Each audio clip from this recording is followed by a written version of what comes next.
Hi there, Chris here. So, um, what if you want to get into Abloy classics? What is the cheapest way or the cheapest locks to get? And these 220s are about the cheapest I've found. And these guys and these little, I can't remember the number on these guys. Maybe they have it. These little guys. And I just checked yesterday on eBay, and you can get one of these with a key for about 36 bucks delivered in the US. So that's about the cheapest you can go, and they go up from there. Um, One of the cool things about these is they really give good feedback. So if you want to start, this is a good place to start. You can't take them apart, but 36 bucks is a cheap way to get into it. These cost a little bit more. Sometimes you can find them on eBay. Come on, Slinky. Maybe that's the wrong key. All right, Slinky 2's being a bud. And what about picks? So this is the Talon Pick's design. And actually, I think it's a combination Talon Pick and Lock Chuck. I can't remember if Talon Pick came up with the dimples or if Chuck put the dimples on there. But anyway, this is Chuck's version. And it's on Thingiverse, so if you have somebody who can 3D print you a handle, or you could pay someone to do it, or the handle tool, and all the little standoffs, it's going to be fairly inexpensive. And then you make your own tips, and this is just a simple one. It's ugly. It's one I made, and this is just some stuff from AliExpress, and this is just what are the ejector pin. So go on AliExpress and get a bunch of or get a couple lengths of this tube, and you can make a lot of tensioners and get a bunch of the right size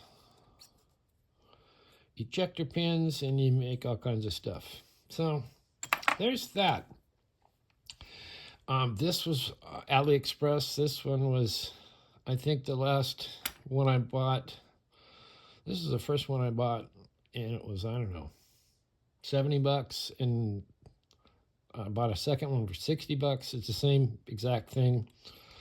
I don't know how much they are now, and you do have to sand this part down a little bit. But once you do that, it fits well.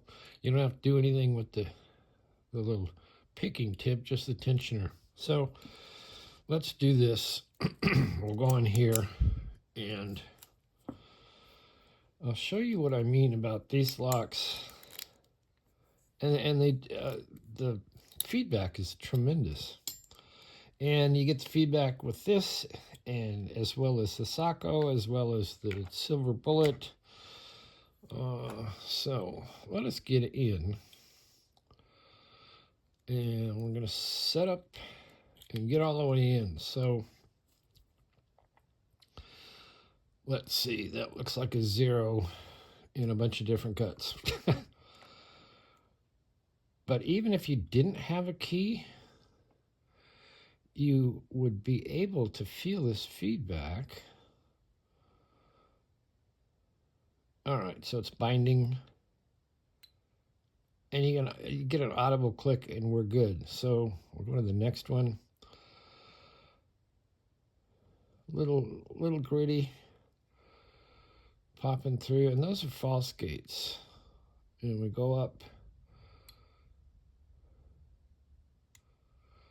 and we go all the way up, and I think that's good.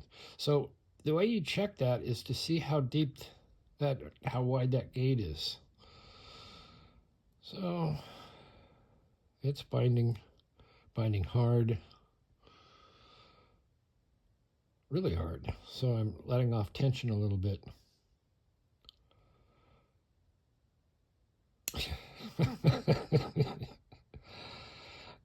That's gold, man.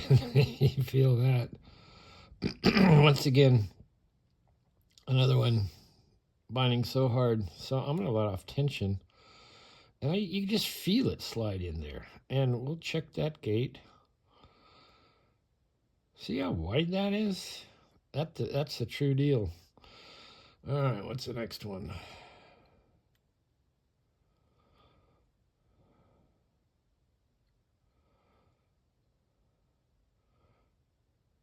All right, that is, I think that's good. What is this? Binding, binding, binding. Binding hard. So when it binds really hard, you just roll off the tension. Just let up the tension a little bit. You don't want to bend any tool. All right, it's not really wide enough. Certainly not wide enough. Keep on it, keep on it, keep on it. All right, still binding hard. Ooh, and there we go. We're in. That was a 5, and the last one was a 0, and we didn't mess zeros going in. So that would be, there's some recommendations on what type of lock to start with. Either one of these or one of these little guys. Whoops. And I have been able to drill these out and put screws in there so that these are disassemblable. And you can see what the discs are in there. Make a practice lock. Anyway, pardon me. Thanks for watching. Hit the like, subscribe, leave a comment. Oh, we had an earthquake last night, about 7 o'clock. No, I'm looking at the time on the phone. No, it was about 9:06. And I was in bed reading. Actually had the Kindle reading to me with the light off. And I felt the bed jiggling, and I thought it's Slinky scratching an itch. And I turn on the light, and I have these oil lamps, and all I have to do is look up, and if they're swinging, that was an earthquake. And so I looked at the oil lamp. I looked at Slinky, and she's standing up and looking around, and then it starts. There's a jolt and roll, roll, roll, and I thought, wow, that's pretty good. So I'll bet Paracentric felt it. Be interesting to see if he sees this and comments. Anyway, there you go, rock and roll. Ask a question, hit the like. What else? Somebody did ask, what are my recommendations on DD picks? I think the overall best is, with so many options, is this one, the RWB Gen 3. But there's many options here. These work very, very well. You got to make your own tips. Some of the RWBs you have to make, but it provides the material so you don't have to scurry around on AliExpress figuring out, okay, so what tube is this and how long and what ejector pins are these? Anyway, so thanks for watching. We will see you next time.